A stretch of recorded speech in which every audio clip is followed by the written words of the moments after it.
हंसी विभूषितकरान् नवनीरदाभात्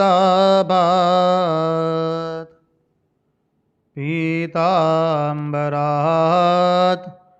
अरुणबिम्बफलादरुष्ठात् पूर्णेन्दुसुन्दरमुखात् अरविन्दनेत्रात् कृष्णात् परं किमपि तत्त्वम् अहं न जाने। कृष्णात् परं किमपि तत्त्वम् अहं न जाने। स्वस्ति श्रीगणेशाय नमः। श्रीसरस्वत्यै नमः। श्रीगुरुभ्यो नमः। नारायणं नमस्कृत्यं नरं चैव नरोत्तमं देवीं सरस्वतीं व्यास ततो जयमुदीरयेत्। नमस्ते शारदे देवी सरस्वती मतिप्रदे वसत्वं मम जिह्वाग्रे सर्वविद्याप्रदा भव। सच्चिदानन्दरूपाय विश्वोत्पत्त्यादिहेतवे तापत्रयविनाशाय श्रीकृष्णाय वयं नुमः। ॐ नमः परमहंसास्वादित चरणकमलचिन्मकरन्दाय भक्तजनमानसनिवासाय श्रीरामचन्द्राय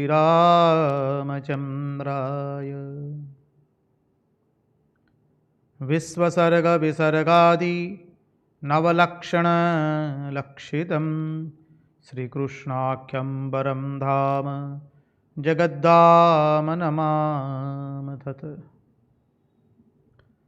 ॐ स्थापकाय च धर्मस्य सर्वधर्मस्वरूपिणे अवतारवरिष्ठाय रामकृष्णाय ते नमः। मुगं करोति वाचालं पङ्गुं लङ्घयते गिरिं यत्कृपातमहं वन्दे परमानन्दमाधवम्। कृष्णकन्हैयालाल की जय, भक्तवत्सल भगवान की जय, वृंदावन विहारी लाल की जय, भागवत भगवान की जय, भागवत भक्त भगवान की जय, भगवान श्री राम कृष्ण देव की जय। ओम नमो भगवते वासुदेवाय। नारायण नारायण नारायण नारायण। सर्वप्रथम हम पूज्यपाद स्वामी आदि भवानंद जी महाराज के चरणों में हमारे सश्रद्धेय प्रणाम निवेदित करते हैं। तत्पश्चात रामकृष्ण आश्रम राजकोट के अध्यक्ष पूज्यपाद स्वामी निखिलेश्वरानंद जी महाराज के चरणों में हमारे सश्रद्धेय प्रणाम निवेदित करते हैं। उपस्थित पूज्यपाद स्वामी प्रभु सेवानंद जी महाराज एवं पूज्यपाद स्वामी शंकरेशानंद जी महाराज सहित सभी सन्यासी वृंद एवं विरक्तों के चरणों में हम वंदन करते हैं और इस दृश्य श्राव्य माध्यम से जो भी इस भागवत रसामृत का रसपान कर रहा है उनके हृदय में निवासित उस अनंत अखंड अविनाशी परब्रह्म परमात्मा को मुहुर मुहुर वंदन करके आइए इस भागवत रसामृत में हम अवगाहन करें।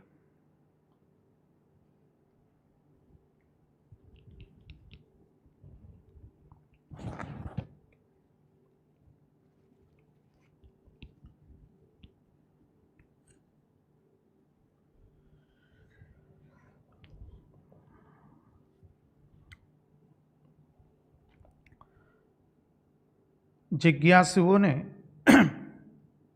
कल के उस वेदांत तत्व पर कुछ जिज्ञासा प्रकट की है।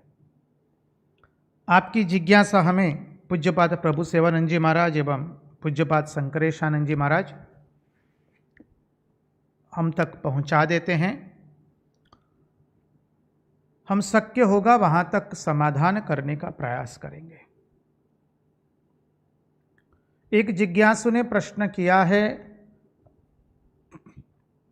महाराज आप कह रहे हैं कि हमें वासनाओं का धीरे धीरे क्षय करना है, नेति नेति पद्धति से या उस तरह से उन्होंने कुछ कहा है। और माँ कहती है कि जब जरूरत हो तब भगवान के पास मांगना चाहिए। हम तो संसारी लोग हैं, तो हम लोग किस तरह से करें? हम लोग संसारी है, हमारी तो कुछ इच्छाएं रहती है, हमारे कुछ उद्देश्य भी रहते हैं, तो क्या करना है? देखिए, संसारी तो हम सभी लोग संसार में हैं। जो जन्म मरण के चक्कर में घूमता रहता है उसका नाम संसारी। आप गृहस्थाश्रम में हैं इसलिए संसारी नहीं है। मैं मेरी व्यक्तिगत रूप से बात करूं, हम हमारी व्यक्तिगत रूप से बात करें तो हमने संन्यास आश्रम में प्रवेश किया है, संन्यास लिया है, इसलिए हम संसारी नहीं हैं। उस शब्द उद्धृत कर सकता नहीं हूं। व्यक्ति जब तक जन्म मरण के चक्कर में घूमता रहता है तब तक वह संसारी है। हाँ, आपका आश्रम अलग हो सकता है, गृहस्थाश्रम है, हमारा संन्यास आश्रम है। आश्रम अलग है। अब इतने दिन से, विगत 52 दिन से हम 51 या 52 दिन से हम श्रीमद् भागवत का सत्संग कर रहे हैं। उसमें हमने साफ शब्दों में देखा है हमारे जीवन का लक्ष्य क्या है। चाहे आप ब्रह्मचारी हो, वानप्रस्थ हो, संसार गृहस्थ हो या सन्यासी हो, हमारे जीवन का लक्ष्य है भगवत प्राप्ति। मनुष्य जीवन का उद्देश्य ईश्वर को चाहना, ईश्वर को प्रेम करना।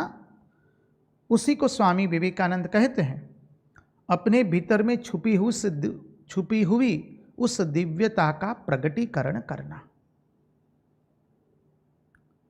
अब लक्ष्य वही है, लक्ष्य कोई अलग नहीं है। चाहे आप संसारी हो अर्थात गृहस्थाश्रम में हो या वानप्रस्थ में हो, संन्यासाश्रम में हो या ब्रह्मचर्य आश्रम में, लक्ष्य तो एक ही है।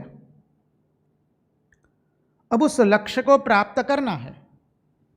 बात सही है, हमारी यात्रा जहां हम हैं वहां से शुरू होती है, जहां हमें पहुंचना है वहां से शुरू होती नहीं है। हम जहां हैं, अभी हमारे में तो सभी वासनाओं का निर्मूल नहीं, सभी वासनाएं निर्मूल नहीं हो गई है। वासनाएं हैं, बात सही है। उस वासनाओं को धीरे धीरे विवेक से खत्म करनी है। समझिए, हम ऐसा नहीं कहते दिन मनी की रात्रि के अंदर में आप सभी अपनी वासनाओं को खत्म कर दीजिए। वासनाओं को खत्म करना इतना आसान नहीं है। संन्यास का अर्थ ही है सम प्लस नी प्लस अस, सम जोड़ नी जोड़ अस। सभी वासनाओं को, सभी इच्छाओं का सर्वथा रूप से त्याग, उसी का नाम संन्यास है। तो इस वासनाओं का त्याग कैसे करें? धीरे धीरे करना है। इसलिए स्वामी विवेकानंद हमें समझाते हुए कहते हैं, माना कि हमारा आदर्श अत्यंत उच्च है, अब उस आदर्श को हम प्राप्त नहीं कर सकते, अर्थात ऐसा नहीं है कि उस आदर्श को नीचे लाए हम, कतई नहीं। हमें अपना ऊर्ध्वीकरण करना है, हमें अपने आप को उन्नत करना है उस आदर्श तक पहुंचने के लिए। वासनाओं तो एक ही रात्रि में जाएगी नहीं। अब देखिए, मां कहती है कि बेटा ठीक है, तुमको जो जरूरत है वो भगवान से मांगो, उसमें कतई गलत नहीं है। भगवान खुद गीता में स्वयं कहते हैं, आर्तो अर्थार्थी जिज्ञासु ज्ञानी च भरतर्षभ। 4 प्रकार के लोग मेरी भजना करते हैं, आर्त, अर्थी, जिज्ञासु एवं ज्ञानी लोग। अब देखिए, अर्थ प्राप्ति वाले भी भगवान को ही चाहते हैं। हाँ, वो भगवान से अर्थ चाहते, भगवान को नहीं चाहते हैं। कल जो बिंदु हमने लिया था उसके पर थोड़ा सूक्ष्म विचार करें। अब देखिए, हम लोग घर में जो सत्यनारायण भगवान की कथा करवाते हैं, भाई कोई आपत्ति आई तो सत्यनारायण भगवान की कथा करवाते हैं, एक शांति यज्ञ भी करा देते हैं, शांति होम कहते हैं। अनेकों प्रकार की विभिन्न भिन्न अंचल में भिन्न भिन्न ये होती है। विशेष करके उत्तर भारत और दक्षिण भारत में भी सत्यनारायण व्रत कथा अत्यंत प्रचलित है। अभी सत्यनारायण की व्रत कथा देखेंगे तो उसमें फलश्रुति दी गई है, धनी को, जो धन की इच्छा रखने वाला है उसको धन मिलता है, कामी की इच्छा को काम मिलता है, भगवान की इच्छा रखने वाले को भगवत प्राप्ति होती है। दुर्गा सप्तशती में भी यही है, सुंदर पत्नी मिलेगी, अर्थ मिलेगा, तुम्हारे शत्रुओं का नाश होगा, सब जगह यही है। प्रत्येक स्तोत्र में उसके स्तोत्र फल का वर्णन इसी तरह से निरूपण है। धर्म को हमें एक छोटे दायरे में बांधना नहीं है, धर्म केवल जिज्ञासुओं के लिए नहीं है, धर्म प्रत्येक व्यक्ति के लिए है, जो जहां से है वहां से धर्म की शुरुआत करनी है।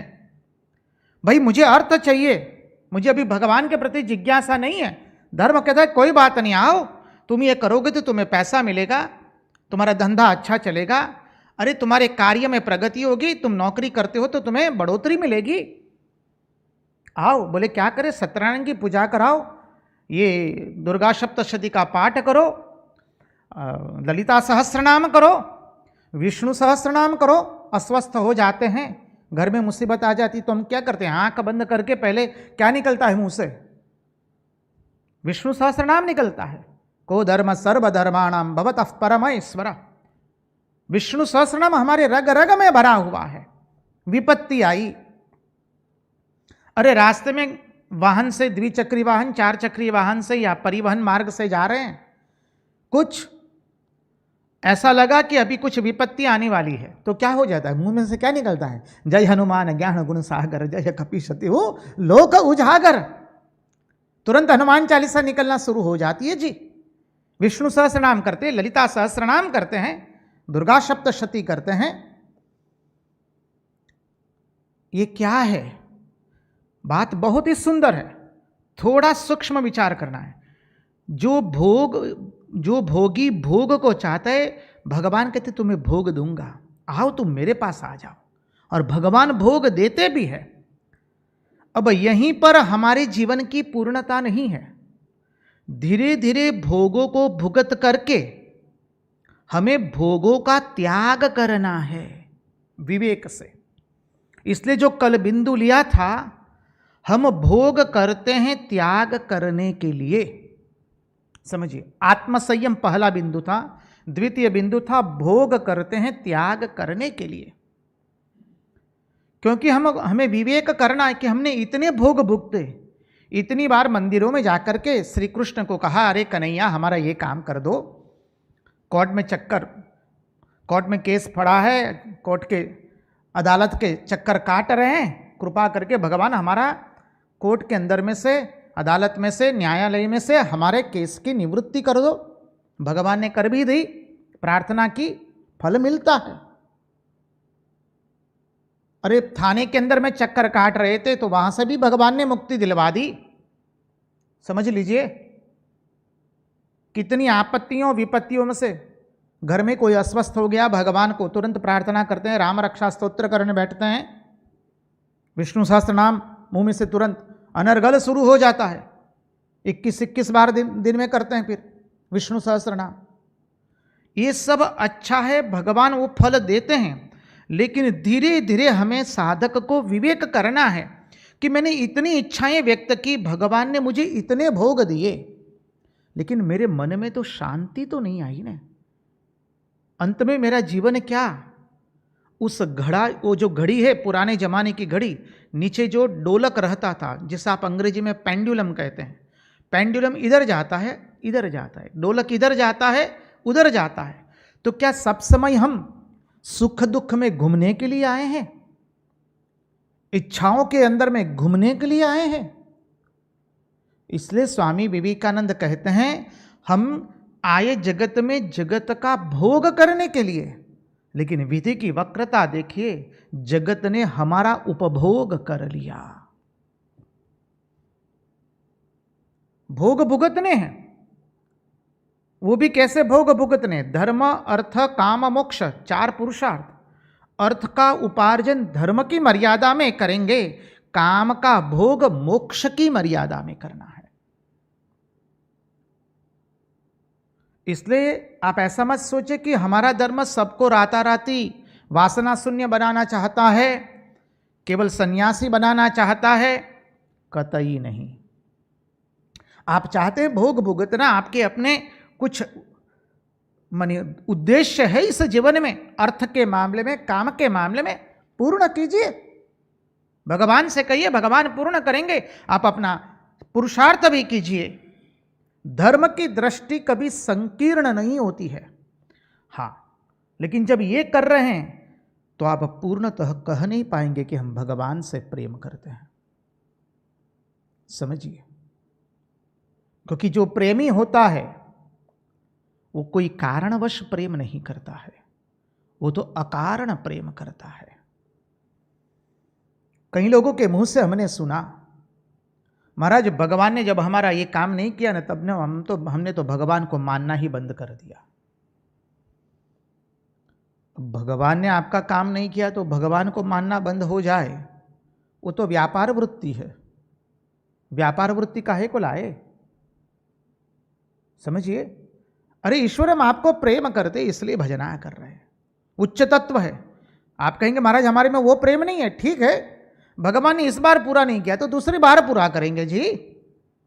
आ जाइए आपकी व्यवहारिकता जिसे आप कहते हैं उस सिद्धांत पर। तो इसलिए कहीं पर श्री रामकृष्ण देव के सिद्धांत और मां शारदा देवी के सिद्धांत में कहीं पर भी कुछ भी भिन्नता नहीं है। समझिए, वो जो उक्ति है उसका पूर्वाभ्यास एवं उत्तराभ्यास, अर्थात उसका पूर्व पक्ष एवं उत्तर पक्ष देखना पड़ता है।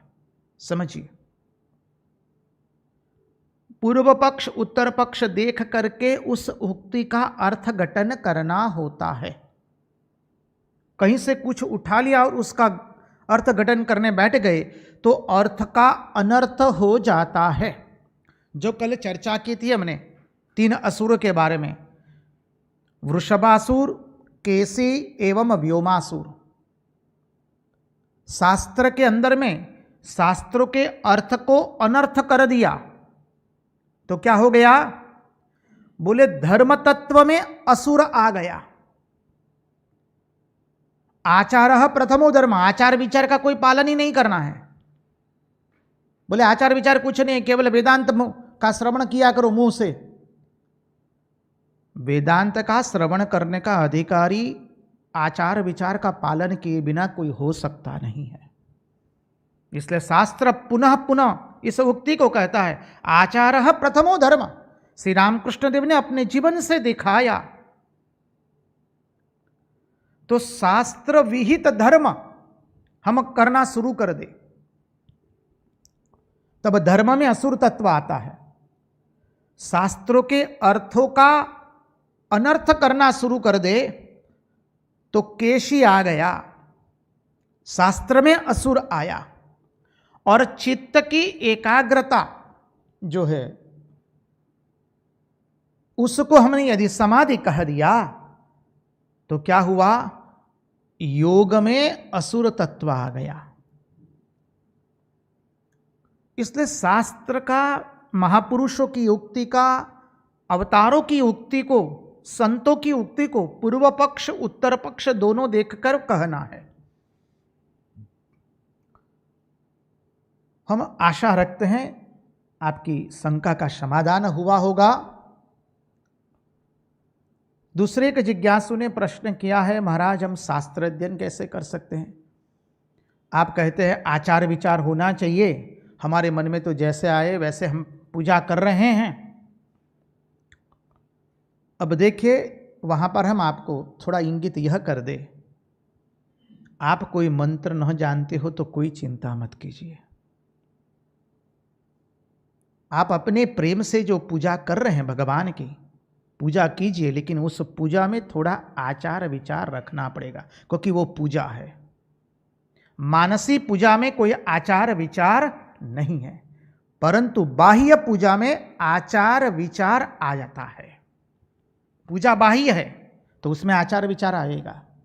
अर्थात अब पूजा कर रहे, किसी का फोन आया, आपने फोन भी ले लिया, उससे बातचीत भी कर रहे हैं, और यहाँ पर भगवान को आपने अभिषेक के लिए शिवलिंग रखा है, या लाल जी को रख दिए श्री कृष्ण को, और उनको स्नान करा रहे, इधर में फोन आया, फोन पर बातचीत हो गई, वो पूजा का आचार विचार नहीं चलेगा।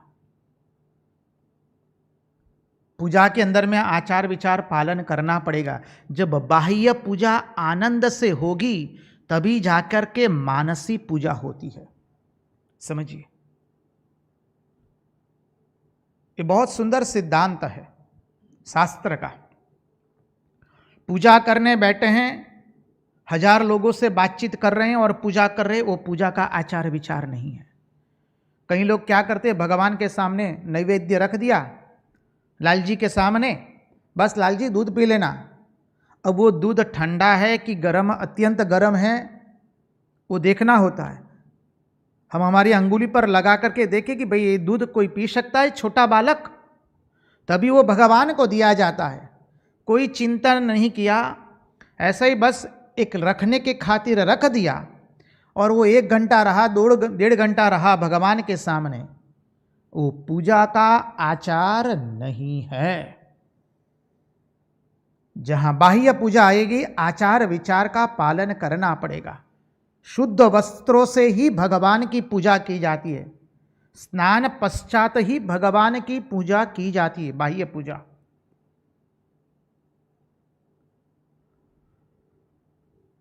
पूजा का आचार विचार पालन करना पड़ेगा। बाह्य पूजा है, अंतः पूजा में कोई आचार विचार की बात नहीं है। हाँ, आपको कोई मंत्र नहीं आता है तो कोई चिंता मत कीजिए, पुष्प लेकर आप अपने हृदय की भावना से भगवान को पुष्प अर्पण कर सकते हैं, या भगवान का सिंपल जो सीधा साधा मंत्र है, सच्चिदानंद रूपाय विश्वोत्पत्त्यादि हेतवे तापत्रय विनाशाय श्री कृष्णाय वयम नुमः, वो कर दीजिए। ओम स्थापकाय च धर्मस्य सर्वधर्मस्वरूपिणे अवतार वरिष्ठाय रामकृष्णाय ते नमः कर दीजिए। पूजा के कमरे में जैसी तैसी अवस्था में जाया नहीं जाता है, शुद्ध वस्त्र पहन करके जाते हैं। स्वामी विवेकानंद समझाते भक्ति योग में, ये आचार विचार का पालन करना पड़ता है। शुद्ध शौच वस्त्र, बाह्य शौच एवं अंतः शौच, दोनों शौच की आवश्यकता होती है। भगवान को भोग निवेदित करेंगे, भोग निवेदित किया, भगवान को कह दिया खा लो, 2 मिनट के अंदर में प्लेट लेकर के चले गए, वो पूजा का आचार नहीं चलेगा। कम से कम 10 मिनट तो रखा जाए, अधिक समय नहीं है तो अरे 10 मिनट तो रखिए। जो कुछ आपने भगवान को अर्पण किया है तब तक थोड़ा जप कीजिए, सिद्धांत तो यही है। इसलिए गर्गाचार्य का वो प्रसंग हमने लिया था नामकरण के समय। ये पूजा का आचार है और विशेष आचार की भी आवश्यकता नहीं होती है। देखिए, जैसे स्वामी विवेकानंद हमको समझाते हैं, हमारा धर्म केवल रसोई घर के बर्तनों में ही सीमित हो गया और रसोई घर की हंडियों तक सीमित रह गया। ये इधर नहीं छू सकते, ये इधर नहीं छू सकते, ये इधर नहीं छू सकते, मुझे मत छुओ, ये ही हमारा धर्म हो गया था। दोनों बिंदु को देखना है हमको, दोनों बिंदु को मन में रख करके कार्य करना है। छुआछूत के अंदर में इतना मत चले जाइए कि वही हमारा धर्म बन जाए, तो वो क्या हो गया, धर्म में असुर प्रविष्ट हो गया। और छुआछूत का इतना भी निकंदन मत निकाल दीजिए कि जैसे तैसे वस्त्र पहन करके सबसे साथ बातचीत करके फिर हम भगवान की पूजा करने गए। वो पूजा होगी नहीं। जिसको आंख दी है उसको मन देना पड़ेगा। संसार की बातचीत करके यदि हम पूजा करने जाएंगे तो वो बाहर की क्रिया हुई है, भीतर की क्रिया हुई नहीं है। इसलिए देखिए, ध्यान के अंदर में भी अब बिंदु निकला है तो हम आपको कह दे, अन्यथा रूप से हमको मत लीजिए। ध्यान में भी ध्यान के आधे पौने घंटे से पूर्व हमें अपने मन को निरोध करना पड़ता है। हम सबके साथ बातचीत करके बोले हमारा 7 बजे का समय है ध्यान करने का, ध्यान करने बैठेंगे तो वो जो क्या ध्यान होगा वो भगवान ही जानते हैं। न बोले उसमें नवगुण है।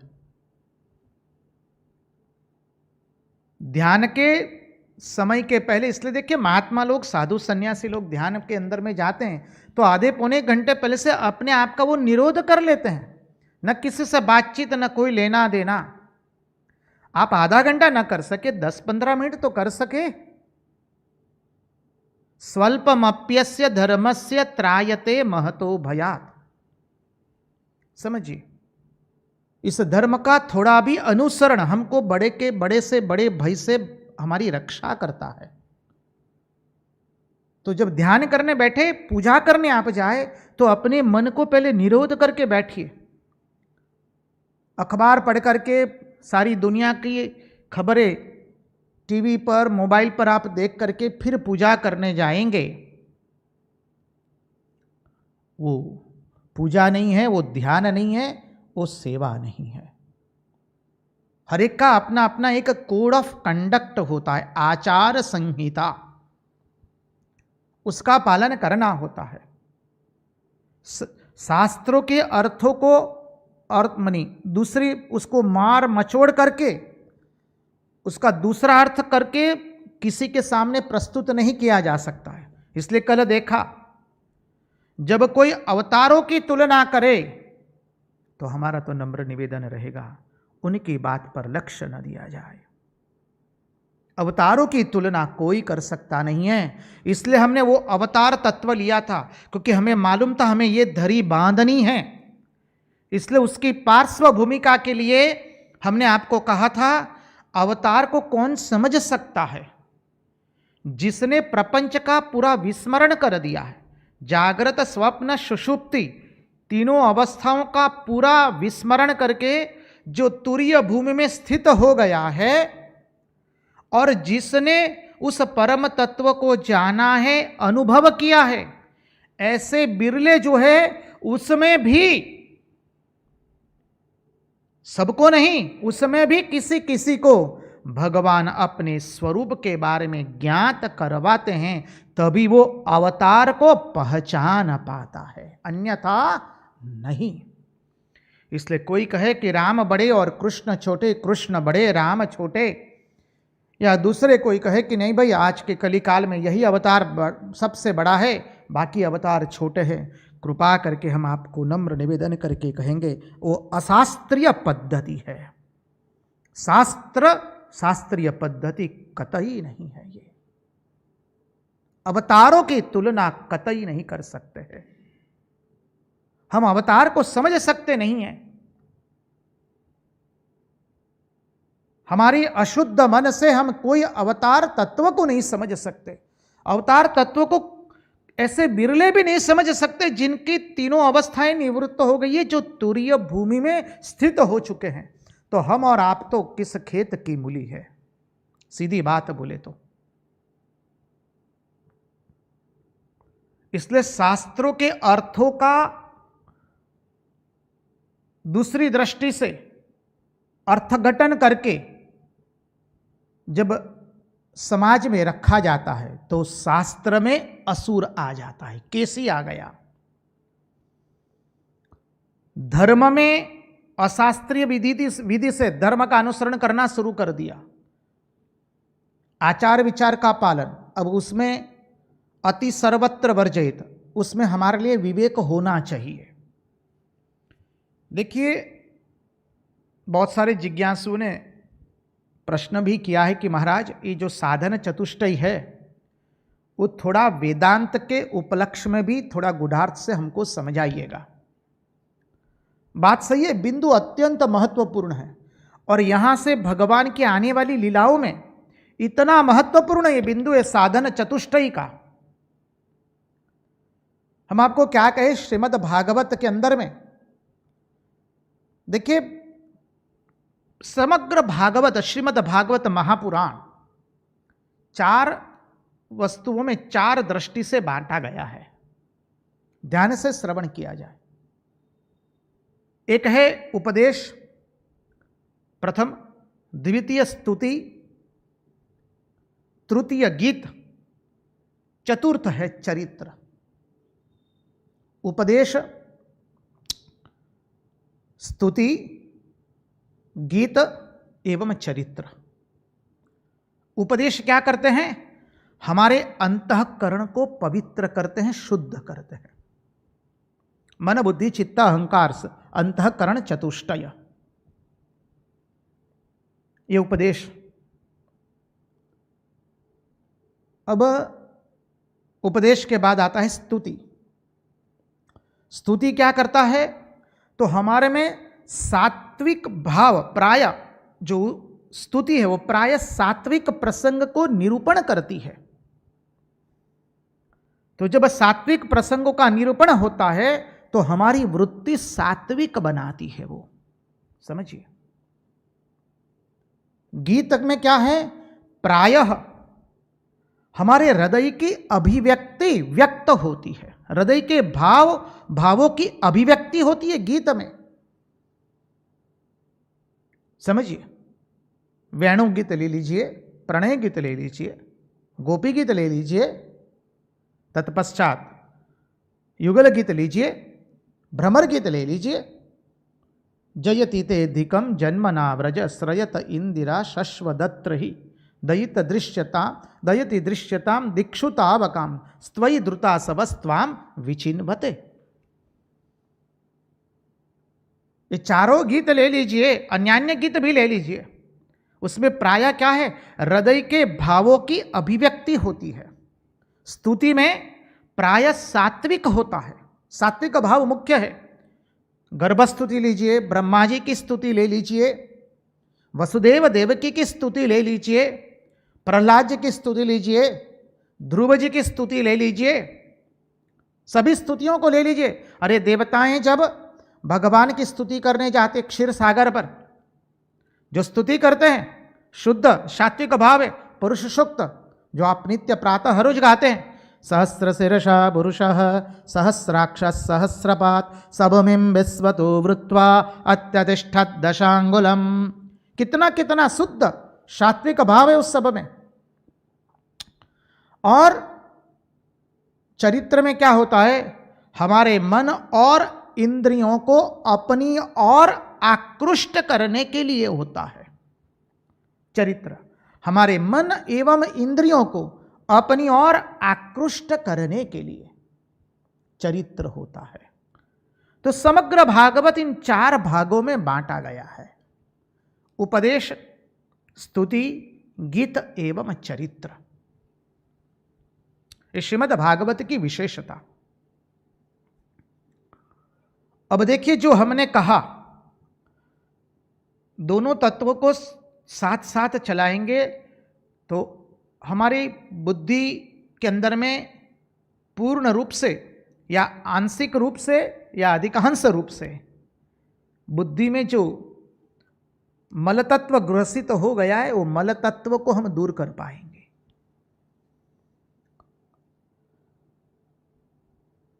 देखिए, जो विवेक करना है शास्त्र के अर्थों में, शास्त्र के अर्थ का जो कोई अनर्थ कर रहा है, शास्त्र विहित आचरण करके उसको शास्त्र की मर्यादा का आचरण बताए, उसमें विवेक करना होता है।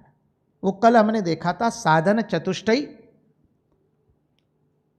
विवेक, वैराग्य, षट संपत्ति एवं मुमुक्षत्व।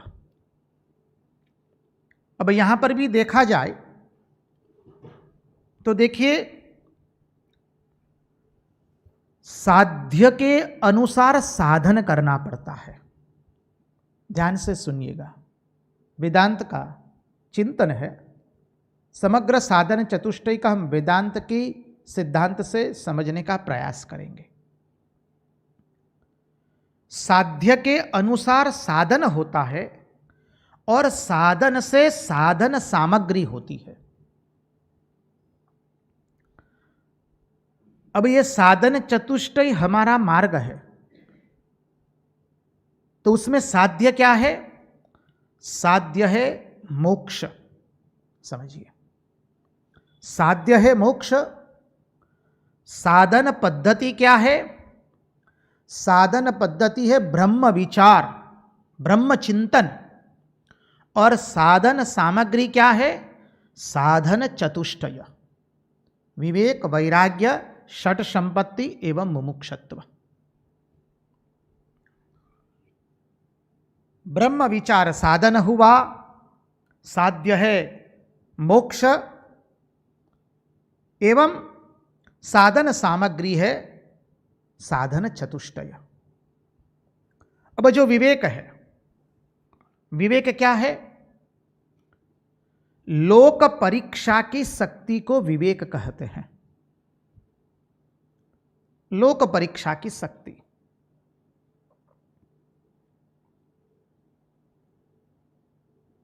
दो भिन्न चीजें एक हो गई है, तो दो भिन्न चीजों को अलग अलग करने की जो शक्ति है उसको विवेक कहते हैं।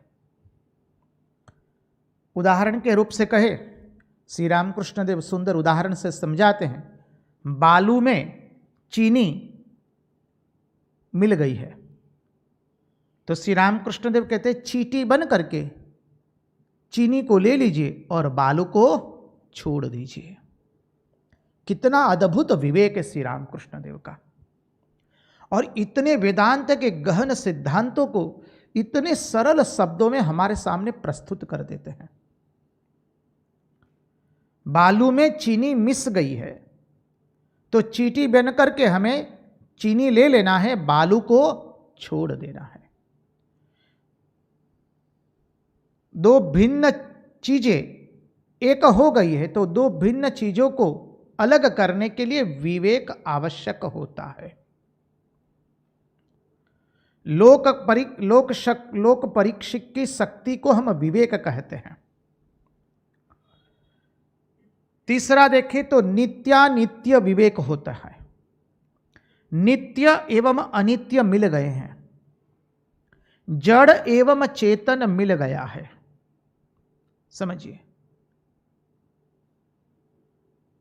तो जड़ चेतन को अलग करने के लिए, नित्य अनित्य को अलग करने के लिए, सत्य और मिथ्या को अलग करने के लिए जो हमें हमारी बुद्धि को तीक्ष्ण बनाना पड़ता है, लोक परीक्षा करनी पड़ती है, उसको कहते हैं विवेक।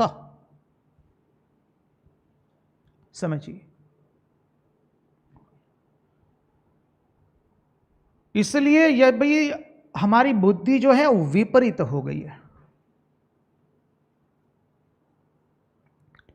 देखिए, जो जड़ है उसको हमने चेतन मान लिया और जो चेतन है उसको हमने जड़ मान लिया है। हमारा शरीर जो है वो जड़ है, उसको हमने चेतन माना, और जो आत्मा चेतन है उसको हमने जड़ मान लिया है। नित्य अनित्य का विवेक करना है, जड़ एवं चेतन का विवेक करना है, सत्य असत्य का विवेक करना है।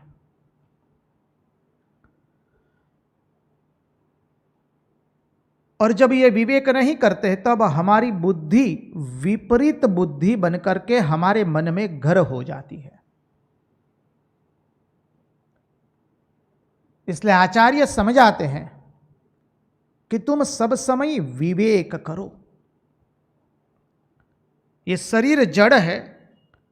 जड़ कैसा है? क्योंकि वो परिवर्तनशील है। ध्यान दिया जाए, जो परिवर्तनशील होता है वो स्थायी नहीं होता है। आज है कल नहीं है। संसरति इति संसार, जो सब समय सरकता रहता है उसका नाम संसार। बदलता रहता है, परिवर्तनशील जो होता रहता है उसे कहते हैं संसार।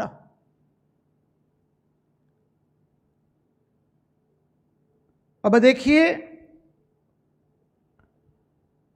मन बुद्धि एवं इंद्रियों से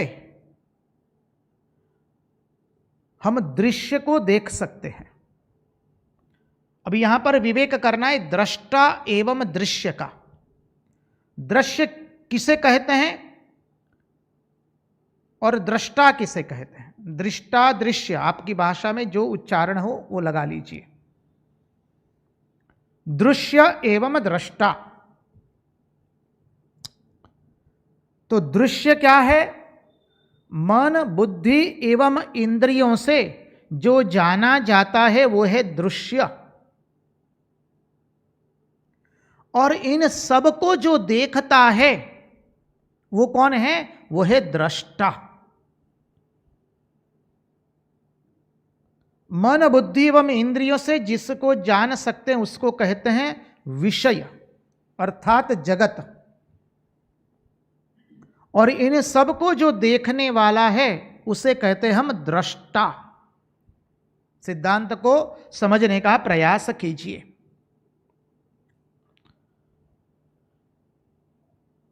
ये संपूर्ण जो दृश्य है उसको हम यह कहते हैं और दृष्टा को इदम कहते हैं। इदम तु कौन्तेय क्षेत्रमित्यभिधीयते। गीता के अंदर में 13वें अध्याय के अंदर में भगवान कहते हैं जो दृष्टा है वो इदम है और जो दृश्य है वो वह है। थोड़ा चिंतन करेंगे, इसी वेदांत के चिंतन में थोड़ा आगे जाए। जो दृश्य है वो क्या है? विनाशी है, परिवर्तनशील है और कभी है कभी नहीं है। सब समय वो परिवर्तनशील है, सब समय विनाश की ओर वो अग्रसर हो रहा है। वो हो गया दृश्य।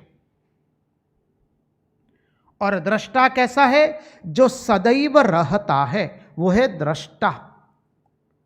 जो बदलता नहीं है वो है दृष्टा। जागतिक व्यवहारिक उदाहरण में हमने देखा था, हम जब से हमारा जन्म हुआ तब से आज तक हम बचपन से बोलते आए हैं, मैं शब्द का उच्चारण करते आए हैं। हम 3 साल के थे तभी भी मैं बोल रहे थे। 13 के बने तो भी मैं बोलते हैं, 30 के बने तो भी मैं ही उच्चारण करते हैं, 60 के बने तो भी मैं ही शब्द उच्चारण करते हैं, 100 वर्ष के हो जाएंगे तो भी मैं शब्द ही उच्चारण करते हैं। अर्थात ये मैं बदला नहीं, लेकिन ये जो शरीर है वो बदला। समझिए, शरीर एक समय था बहुत ही छोटा था, कुछ पाउंड का था। बाद में उसका वजन आया, बाद में वो बड़ा हुआ, युवान हुआ। युवावस्था के बाद ना वो युवान है ना वृद्धावस्था में है। तत्पश्चात वृद्धावस्था आई, अभी लकड़ी के सहारे चल रहा है, शरीर बदला, लेकिन इस शरीर के भीतर में जो मैं है वो बदला नहीं है। दृष्टा दृश्य का विवेक समझिए, अत्यंत महत्वपूर्ण है। ये मैं बदला नहीं है, और जब तक ये मैं है तब तक दृश्य को हम देख सकते हैं। जब ये मैं नहीं है तब दृश्य दिखा जाता नहीं है। दृष्टि सृष्टि होती है, तो ये दृष्टि प्रदान, दृष्टि बोलिए, दृष्टि बोलिए, ये दृष्टि प्रदान कौन करता है? ये मैं प्रदान करता है। तो दृष्टा जो है वो दृश्य की अपेक्षा रखता नहीं है। वेदांत का सिद्धांत, दृष्टा दृश्य की अपेक्षा नहीं रखता है। दृश्य न होते हुए भी दृष्टा है, किंतु दृश्य दृष्टा के बिना नहीं है। हम नहीं है तो हमारे लिए जगत नहीं है। मान लीजिए यहां पर रात्रि के अंदर में सत्संग कर रहे हैं, अचानक बिजली गुम हो गई और अस्थायी रूप से कुछ प्रकाश की कोई व्यवस्था नहीं है और अत्यंत घनघोर अंधेरा है, तो हमारे सामने ये जो कुर्सियां बिछाई गई है हमको दिखाई देगा नहीं, हमको कुछ भी दिखाई देगा नहीं। समझिए, हमको इतना ही पता चलेगा कि कुछ है सामने, बस, इससे अतिरिक्त कुछ नहीं। लेकिन जब प्रकाश डाला गया तब पता चला कि अनेक कुर्सियां बिछाई गई है, कोई कोई महात्मा लोग भी बैठे हुए हैं। ये सब हमें ज्ञात हुआ। तो समझिए, जब दृष्टा देखता है तभी दृश्य दिखाई देता है। दृश्य दृष्टा को देखता नहीं है। दृश्य जो है दृष्टा को देख सकता नहीं है, दृष्टा दृश्य को देखता है। इसलिए दृष्टा दृश्य की अपेक्षा रखता नहीं है। दृश्य एवं दृश्याभाव जो है वो दृष्टा के बिना उसका अनुभव होता नहीं है। दृश्य एवं दृश्य का भाव वो दृष्टा के अभाव में होता नहीं है, कतई नहीं होगा।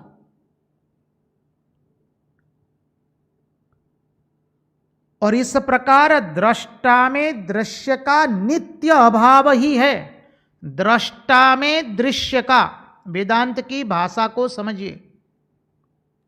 दृष्टा में, दृष्टा अर्थात हम, अब हम मानिए शरीर नहीं लेना है जी आपको, जो भीतर में चेतन तत्व है वो लेना है, नहीं तो ये शरीर जड़ हो गया, फिर जड़ को ही हमने मैं मान लिया।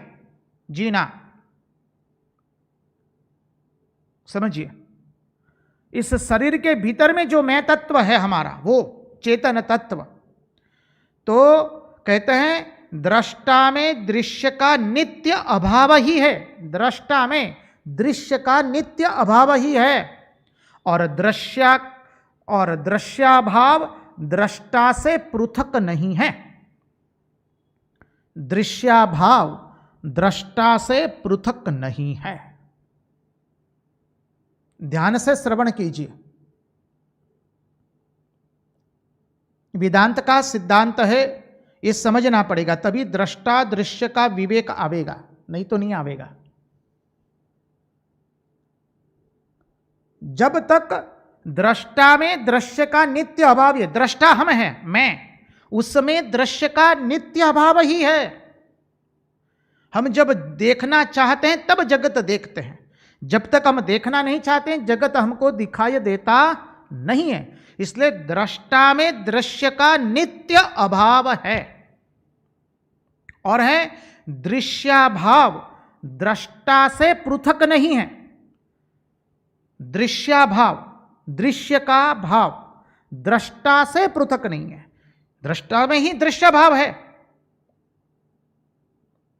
इसलिए दृश्य अपने अत्यंता भाव के अधिष्ठान में, दृश्य अपने, भाषा थोड़ी कठिन लगेगी, वेदांत की भाषा है, इसमें कोई सहज सरलता नहीं हो सकती है। मस्तिष्क को कसना पड़ेगा। यहां कोई, इस शास्त्र में हम आपसे कोई बांध छोड़ नहीं करेंगे, कतई नहीं करेंगे। हम शास्त्र में असुर लाना नहीं चाहते हैं। हमारे आचार्यों ने, हमने जो परंपरा से जो कुछ हम महापुरुषों के चरणों में बैठ करके सीखे, उसी शब्दों को हम उद्धृत करेंगे,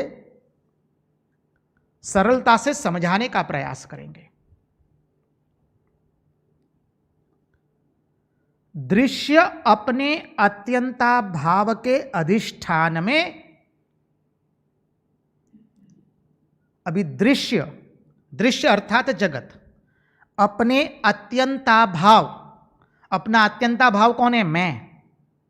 दृश्य अपने अत्यंता भाव के अधिष्ठान में, अधिष्ठान तो वही है, दृष्टा अधिष्ठान है। तो दृश्य अपने अत्यंता भाव के अधिष्ठान में भासमान होने के कारण, समझिए, भासमान होने के कारण मिथ्या है। ये दृश्य मिथ्या क्यों है? समझिए, इतनी इतनी सुंदर परिभाषा आती है, बलिहार हो जाएंगे आप।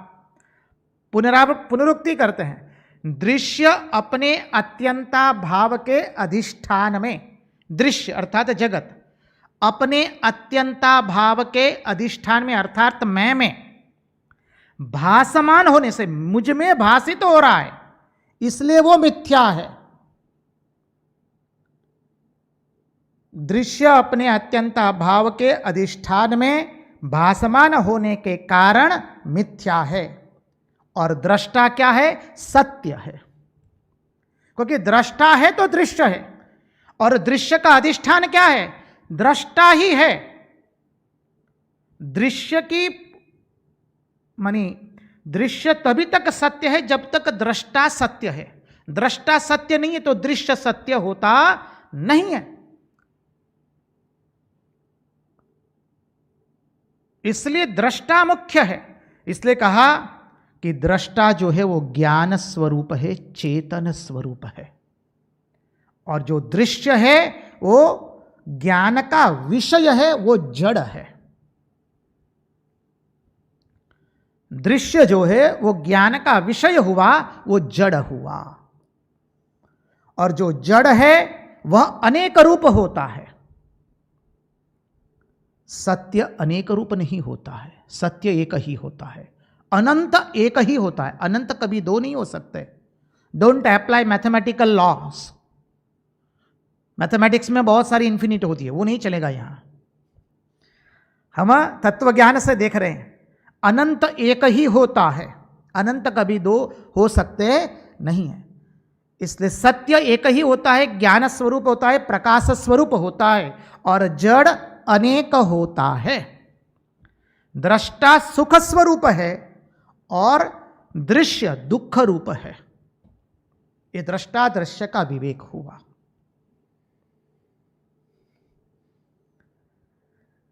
महाराज से विनती करेंगे, थोड़ा भारी हो जाएगा भय लगता है। महाराज से विनती करेंगे थोड़ा भजन गा लीजिए तो थोड़ा मन भी हल्का हो जाएगा। हम क्या करें, जिज्ञासुओं ने हमको बहुत बार विनती किए, महाराज थोड़ा वेदांत के उपलक्ष्य में इसका चिंतन किया जाए। यदि भारी हो जाएगा तो हम उसको शॉर्टकट करके आगे नहीं चलेंगे।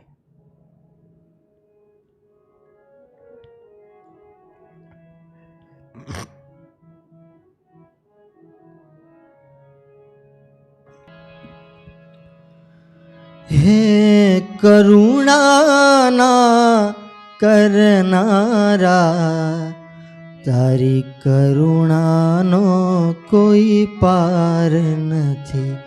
हे करुणा ना करनारा, तारी करुणानो कोई पार નથી। हे संकट ना हरनारा, तारी करुणानो कोई पार નથી।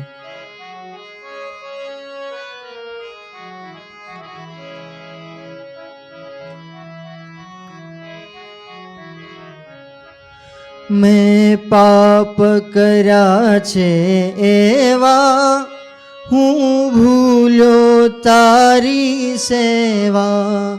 મેં પાપ કર્યા છે એવા, હું ભૂલ્યો તારી સેવા. મારી ભૂલોને ભૂલનારા, તારી કરુણાનો કોઈ પાર નથી.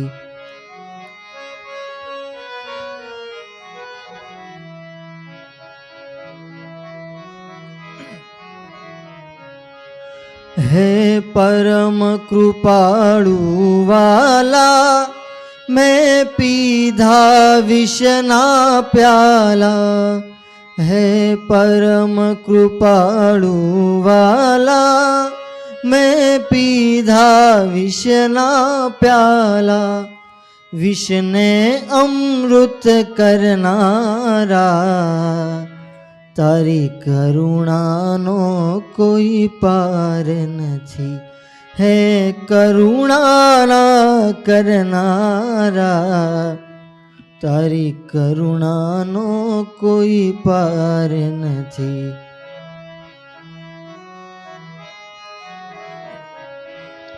હું અંતરમાં થઈ રાજી, ખેલ્યો છું અવળી બાજી. હું અંતરમાં થઈ રાજી, ખેલ્યો છું અવળી બાજી. અવળી સવળી કરનારા, તારી કરુણાનો કોઈ પાર નથી. હે કરુણાના કરનારા, તારી કરુણાનો કોઈ પાર નથી.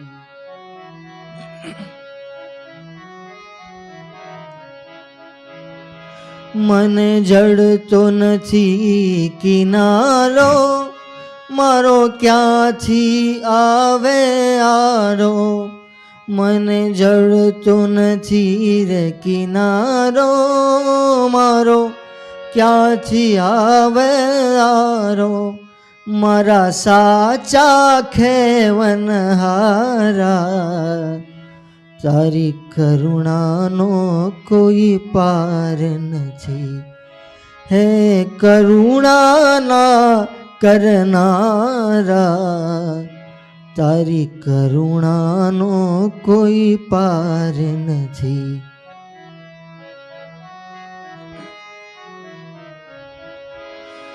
ભલે છોરું કછોરું થાય, તું માવતર કહેવાય. ભલે છોરું કછોરું થાય, તું માવતર કહેવાય. મને મીઠી છાયા દેનારા, તારી કરુણાનો કોઈ પાર નથી. હે કરુણાના કરનારા, તારી કરુણાનો કોઈ પાર નથી.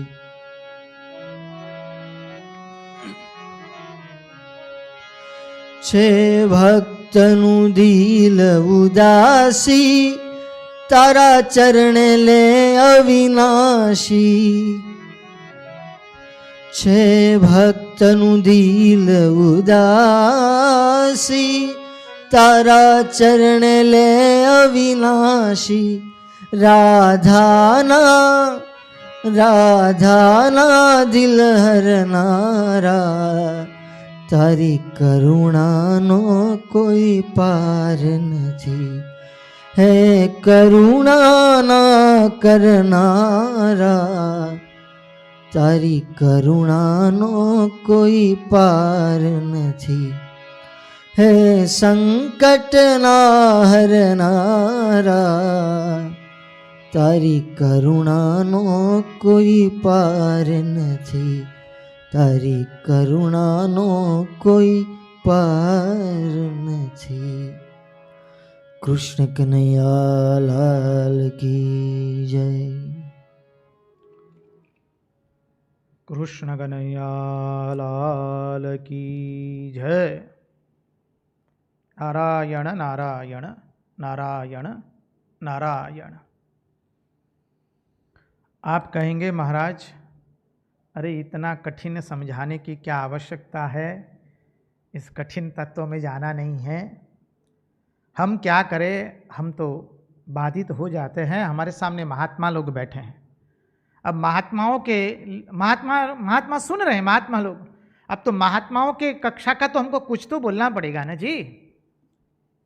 अब महात्मा लोग बैठे तो उनकी कक्षा का हम बोल सकते हैं कुछ कुछ बीच बीच में। तो देखिए, आप चिंता मत कीजिए, अब और अधिक गुणार्थ में नहीं जाएंगे। विवेक जो है, वेदांत में कई प्रकार के विवेक है। नित्यानित्य वस्तु विवेक, दृष्टा दृश्य का विवेक, सुख दुख का विवेक, सद असत का विवेक, कार्य कारण का विवेक और अधिष्ठान का विवेक। ये सब अनेक प्रकार के वेदांत में विवेक आते हैं। तो विवेक हुआ। अब द्वितीय हुआ वैराग्य। वैराग्य का सीधा साधा अर्थ समझ लीजिए, राग द्वेष की निवृत्ति जहां है उसको कहते हैं वैराग्य। राग द्वेष की निवृत्ति। वैराग्य का अर्थ ऐसा मत समझिए नंगे होकर के पेड़ के नीचे बैठ जाना या बबूती लगा देना शरीर पर। जी ना, वो कुछ सोपान हो सकता है वैराग्य का, प्रथम या दूसरा जो भी हो, लेकिन वो वैराग्य का पूर्ण विराम नहीं है। वैराग्य का अर्थ शास्त्र बताता है राग द्वेष की निवृत्ति। ना दोस्त दुश्मन कोई हमारा, हम सदा निहसंगी है। रंगदूत महाराज कहते हैं, ना दोस्त दुश्मन कोई हमारा, हम सदा निहसंगी है। कोई फूलो उछाले बाजुतियों से मारे, निंदा स्तुति सहाले बैठे हैं मस्त प्यारे। रंगदूत महाराज अपनी मस्ती में कहते हैं ये। कोई फूलो उछाले बाजुतियों से मारे, निंदा स्तुति सहाले बैठे हैं मस्त प्यारे। क्योंकि वैराग्य में प्रतिष्ठित है। तो राग द्वेष का अभाव, उसी का नाम है वैराग्य। अब देखिए, मन में जब शांति आए तो समझना कि वैराग्य का आना हुआ है। इस शास्त्र का बहुत सुंदर सिद्धांत है। हमारा मन जब शांत होने लगे तब समझना कि वैराग्य का उदय हुआ है। वैराग्य के अभाव में ही हमारे मन में चंचलता है। इंद्रियों में चंचलता का कम होना, तुरंत प्रतिकार न करना, सहनशीलता आना, गुरु शास्त्र एवं इष्ट के प्रति श्रद्धा का उदय होना, वो सब है वैराग्य का आना। आत्मा के सिवा सभी ओर से अपने मन को मोड़ देना, केवल आत्मा के प्रति मोड़ देना, उसका नाम है वैराग्य। अपनी आत्मा के अतिरिक्त और किसी अन्य वस्तु पर आस्था न होना, उसका नाम है वैराग्य। देखिए, धर्म में अधर्म से वैराग्य है और धर्म के प्रति राग है। धर्म में व्यवहारिक उपयोग, वैराग्य का व्यवहारिक उपयोग देख रहे। धर्म में अधर्म से वैराग्य है पर धर्म में राग है। भक्ति में भक्ति से जो विरुद्ध है उसके प्रति वैराग्य है, किंतु भक्ति में, भक्ति सिद्धांत में राग है। भक्ति में ईश्वरातिरिक्त जो है उससे वैराग्य है, परंतु भक्ति से अनुराग है। योग के अंदर में जो तीनों गुण से जो कर्म है उनसे वैराग्य है, समझिए। और वेदांत के अंदर में आत्मा के अतिरिक्त सर्व से वैराग्य है, आत्मा के सिवा सर्व से वैराग्य। ये वेदांत दर्शन। योग दर्शन, 3 गुणों से जो कार्य उत्पन्न होते हैं उनसे वैराग्य है। भक्ति दर्शन में भक्तिरिक्त जो कुछ भी है उससे वैराग्य और भक्ति से राग। धर्म में धर्म से अतिरिक्त अधर्म जो है उससे वैराग्य और धर्म से राग। ये व्यवहारिक उपयोग हो गया वैराग्य का। अब योग सूत्र में बताया है वैराग्य भी 4 प्रकार के होते हैं। यतमान, व्यतिरेक, एकेंद्रिय एवं वशीकार। ये 4 प्रकार के वैराग्य होते हैं। यतमान किसे कहते हैं? अपनी इंद्रियों को, समझिए, दोष चिंतन करके इंद्रियों को विषयों से विमुख कर लेना। दोषों का चिंतन करके जो भी हम भोग भुगतते हैं, चाहे वो शब्द का हो, स्पर्श का हो, रूप का हो, रस का हो या गंध का हो, तो दोष का चिंतन करके इंद्रियों को उनसे विरक्त कर लेना, उस विषयों से। अरे इसमें रखा ही क्या है, 2 दिन की चांदनी है, काहे को इसके पीछे मग्न हुए। अब श्रीखंड खाने की इच्छा है तो सोचिए श्रीखंड में है कितना, कहां तक रस मिलता है। थोड़ा श्रीखंड खा के यदि हम उल्टी कर दे तो क्या उसको हम खाएंगे? वही तो वो श्रीखंड है। कल देखा जो समर्थ गुरु स्वामी रामदास ने कर दिया, रामदास स्वामी जी ने किया।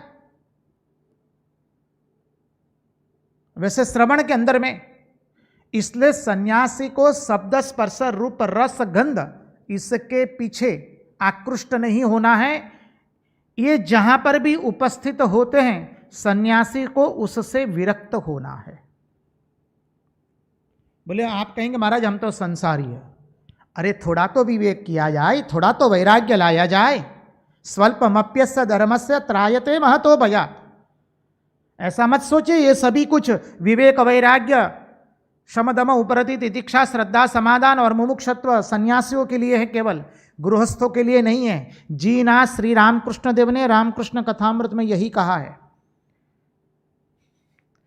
उसके गुणार्थ में जाएंगे तो ऐसे ऐसे अद्भुत अर्थ निकलेंगे।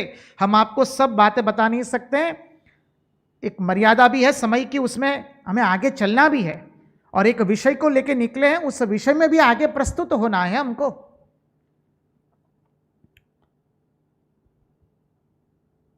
तो यतमान, फिर होता है व्यतिरेक। व्यतिरेक अर्थात बाहर से भोगों का त्याग कर दिया है, समझिए।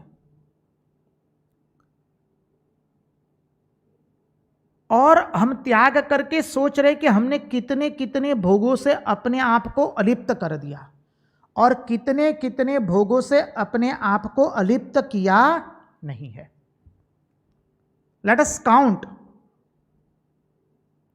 हमको कितने कितने चीजों से वैराग्य प्राप्त हुआ, समझिए। मेरे जीवन में इतने इतने चीजों से वैराग्य हुआ, इतनी जितनी चीजों से मैं वैराग्य प्राप्त करने का प्रयास कर रहा हूं और इतनी इतनी चीजों से मुझे वैराग्य लेना बाकी है। ये व्यतिरेक। फिर एकेंद्रिय। एकेंद्रिय अर्थात बाह्य भोग छोड़ दिया है लेकिन भीतर में भोग के प्रति रस जो है कस के बना है, समझिए। चाय पीना बाहर से छोड़ा है लेकिन चाय की तलब जो है, कोई किसी को चाय पीते देखते हैं तो आकृष्ट हो जाते हैं, हाँ हाँ कितनी सुंदर चाय है। और उसमें भी यदि सौराष्ट्र की कड़क मीठी चाय कहीं पर बन रही हो और किसी ने छोड़ी हो तो जो तलब लगती है वो वही समझ सकता है। श्रीखंड खाना छोड़ दिया, बाहर से छोड़ा, लेकिन भीतर से श्रीखंड की तलब गई नहीं है। सूक्ष्म राग बना हुआ है, सूक्ष्म इच्छा बनी हुई है भोगों के प्रति। बाहर से भोगों का त्याग किया, एकेंद्रिय। और वशीकार अत्यंत महत्वपूर्ण है। जिसने स्थूल एवं सूक्ष्म भोगों को सर्वथा त्याग किया है वो है वशीकार। तो ये हो गया वैराग्य। आप चिंता मत कीजिए, अभी ज़्यादा गूढ़ार्थ में नहीं जाएंगे। महात्मा लोगों को हम क्षमा मांगते हैं।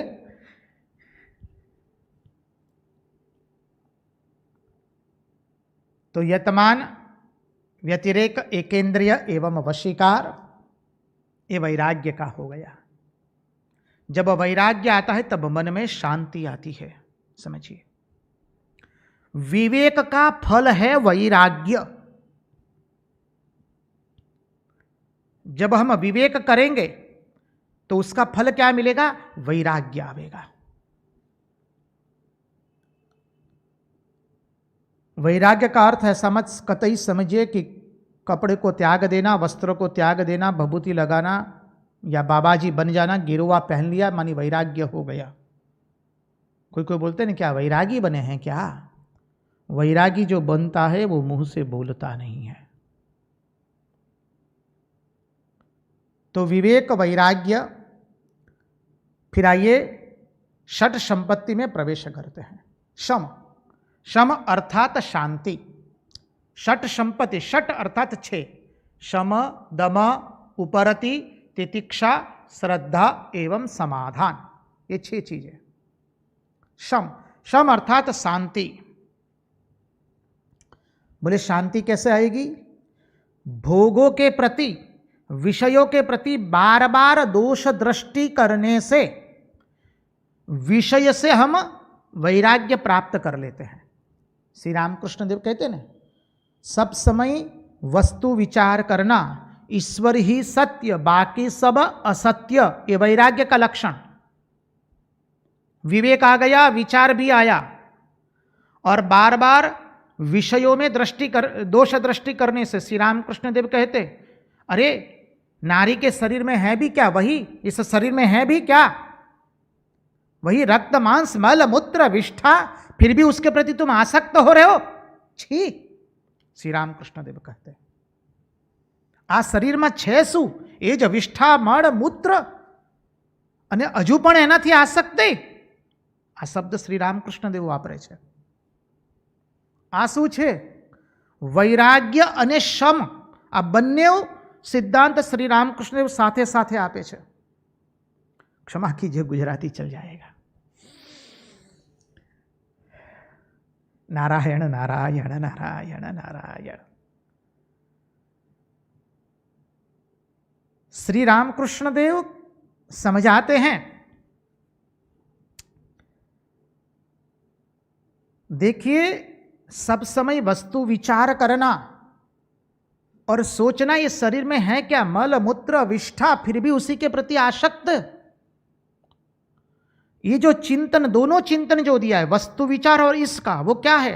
वैराग्य का चिंतन, विवेक का चिंतन और शम। शांति कब आएगी? जब विषयों के प्रति हम पुनः पुनः दोष दृष्टि करते रहेंगे, और तब विषय की ओर हम आकृष्ट नहीं होंगे। समझिए, जब छोटे बच्चे को मालूम नहीं होता है वो अग्नि है, तो छोटा बच्चा अग्नि में हाथ डालने जाता है, पिताजी बाबूजी उसे पुनः पुनः समझाते, बेटा इसमें हाथ जल जाता है। बच्चे को कितनी बार समझाया जाता है, तब जाके बच्चे के मन में बैठ जाता है कि यह अग्नि है, उसको स्पर्श करना नहीं है। वैसे ही ये शम की प्रक्रिया है, हमें बार बार विषयों के प्रति दोष दृष्टि करनी है, और वो दोष दृष्टि जितनी गूढ़ होगी उतनी धीरे धीरे हम विषयों से आकृष्ट नहीं होंगे, और जब आकृष्ट नहीं होंगे तब हमारे मन में शांति आएगी। ये हो गया शम। दम, ज्ञानेंद्रियां एवं कर्मेंद्रियों को उनके विषयों से हटा करके उनके गोलोक में स्थापित कर देना, स्थिर कर देना, स्थापित कर देना। ज्ञानेंद्रियां एवं कर्मेंद्रियों को उनके विषयों से लौटाकर उसके गोलोक में स्थिर कर देना। पंच ज्ञानेंद्रिया, पंच कर्मेंद्रिया। ज्ञानेंद्रिया नेत्र, कर्ण, नासिका, चर्म एवं जिह्वा, ज्ञानेंद्रिया। कर्मेंद्रिया हाथ, पांव,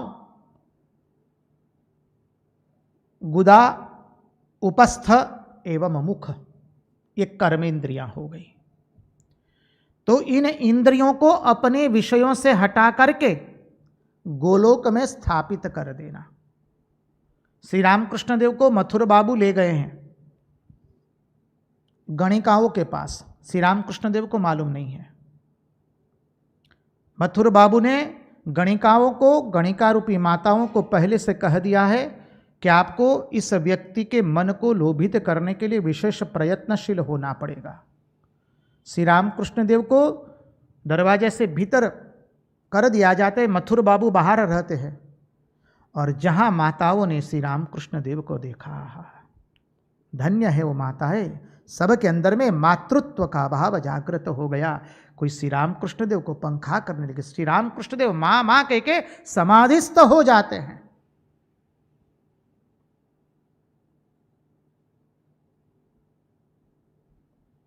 दमन करो, इंद्रियों को अपने गोलोक में स्थापित करना उद्यम है। शम दम उपरति, उपरति का सिद्धांत बहुत सुंदर है, उसको समझने के लिए थोड़ी बुद्धि की सूक्ष्मता रखिएगा। कर्माधिक्य से, कर्मा के अधिकते के कारण, कर्म के अधिक्य से, कर्माधिक्य से वैराग्य का नाम उपरति है। कर्माधिक्य से वैराग्य का नाम उपरति है। जिसमें शम और दम आता है उसमें उपरति आती ही है। आप कहेंगे महाराज क्या एक एक एक एक करके लाना होता है? जी ना, एक सद्गुण आएगा तो ये सब बेल के समान है, अपने आप सब आना शुरू हो जाएगा। कर्माधिक्य से जो वैराग्य होता है उसका नाम है उपरति। बोले कुछ कामकाज नहीं है, बस चलो, बोले हमने ऐसे बहुत सारे वरिष्ठ नागरिक देखे हैं, 80 वर्ष की उम्र में, 85 वर्ष की आयु में, कहते महाराज मैं मेरे पुत्र का अभी भी इनकम टैक्स रिटर्न का फॉर्म भरता हूं। देखिए, जागतिक रूप से अच्छा है कि उनकी बुद्धि चल रही है, ठीक है, स्वस्थ है, उसको हम प्रशंसा करेंगे, लेकिन पारमार्थिक दृष्टि से वो अच्छा नहीं है। उस व्यक्ति ने अपनी निवृत्ति की नहीं है। समझिए, प्रवृत्ति और निवृत्ति दो होता है। 80 वर्ष की उम्र में बोले मैं पंखे साफ करता हूं, इलेक्ट्रिसिटी सब साफ करता हूं, क्योंकि महाराज सारा दिन करूंगा क्या, मैं खुद झाड़ू पोछा लगाता रहता हूं। व्यावहारिक दृष्टि उसमें वो मानी जागतिक दृष्टि से अच्छा है, पारमार्थिक दृष्टि से वो अच्छा नहीं है। भगवान ने इतना अच्छा शरीर दिया, हमने बोला उनको, हमने कहा देखिए चाचा जी, भगवान ने आपको इतना सुंदर शरीर दिया, मन स्वस्थ है, आप भगवान के अंदर में परायण क्यों नहीं होते, भगवान के नाम लेने में आनंद क्यों नहीं लेते हैं? उन्होंने कहा कि महाराज जीवन भर लिया नहीं है, जीवन भर इस जड़ता के साथ काटा है, इसलिए जड़ता के सिवा और किसी का चिंतन नहीं होता है। कर्माधिक्य से वैराग्य का नाम उपरति है। और ये कर्म का नशा ऐसा होता है, पहले हम कुतूहलवश शुरू करते हैं कर्म, बाद में धीरे धीरे उसमें मजा आता है, इसलिए कर्म शुरू करते हैं। समझिए, पहले कुतूहलवश, बाद में मजा आ रहा है इसलिए कर रहे हैं, और तृतीय स्तर आता है, उसको किए बिना रह सकते नहीं है। तो ऐसी व्यक्ति में उपरति कभी आती नहीं है। इसलिए श्री रामकृष्ण देव ने कहा संध्या का गायत्री में लय होता है और गायत्री का ओमकार के अंदर में। ये बिंदु सूक्ष्म बिंदु है, कृपा कर से ध्यान से श्रवण कीजिए। श्रीमद् भागवत के 11वां स्कंद में ये प्रसंग आता है। ब्रह्मा जी सृष्टि निर्माण के कार्य में इतने व्यस्त हो गए थे कि उनके पुत्रों ने, सनक, सनंदन, सनातन एवं सनत कुमारों ने प्रश्न किया उनको, परमार्थ विषय का प्रश्न किया, और ब्रह्मा जी स्वयं उत्तर दे नहीं पाए हैं। समझ लीजिए, आचार्य ने हमको अद्भुत दृष्टि प्रदान करते हुए आचार्य कहते हैं क्यों? क्योंकि कर्माधिक्य के कारण, इसलिए श्री रामकृष्ण देव ने कहा कि रात दिन संसार में रहने से मन भगवान में लगता नहीं है, इसलिए बीच बीच में एकांत की अत्यंत आवश्यकता है।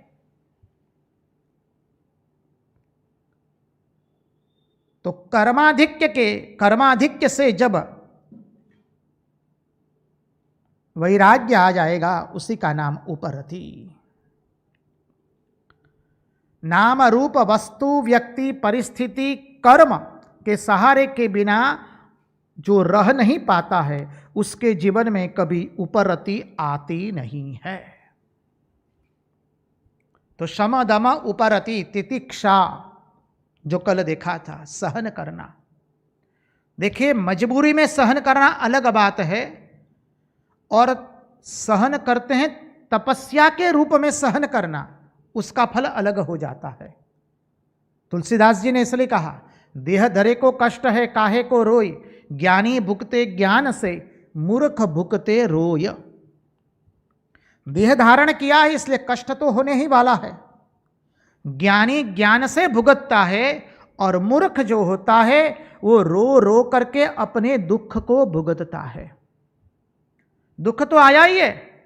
सहनम सर्व दुखानाम अप्रतिकार पूर्वकम चिंता विलाप रहितम। तो ये तितिक्षा है, शम दम उपरति तितिक्षा, श्रद्धा। गुरु शास्त्र और इष्ट के अंदर वाक्यों में श्रद्धा, पूर्णतः श्रद्धा होनी चाहिए। और समाधान, जब समाधान आएगा मन शांति प्राप्त हो जाएगी, चित्त में कोई द्वंद्वता नहीं रहेगी, कोई द्वंद्वता नहीं रहेगी, हम द्वंद्वों से परे हो जाएंगे। वो है समाधान,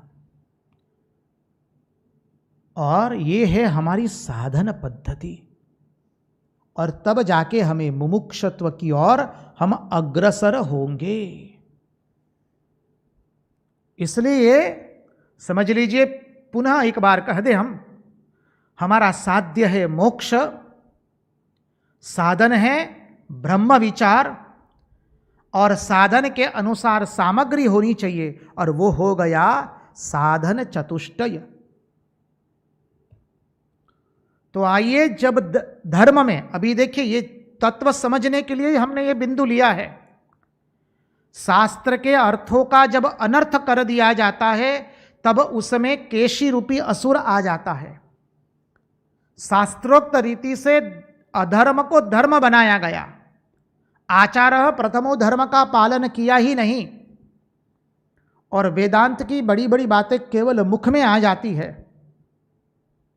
व्यवहार में नहीं उतरती है।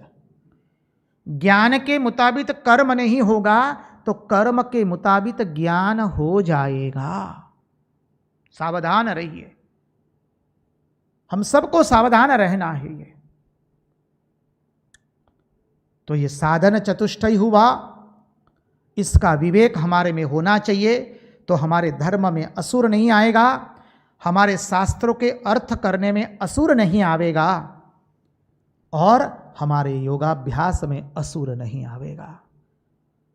आगे की सुंदर प्रसंग कल देखेंगे। उन्हीं की वाणी उन्हीं के चरणों में समर्पित करते हुए कृष्ण कन्हैया लाल की जय, भक्त वत्सल भगवान की जय, वृंदावन बिहारी लाल की जय, सब संतन की जय, सब भक्तन की जय। ओम नमः पार्वती पतये, हर हर महादेव।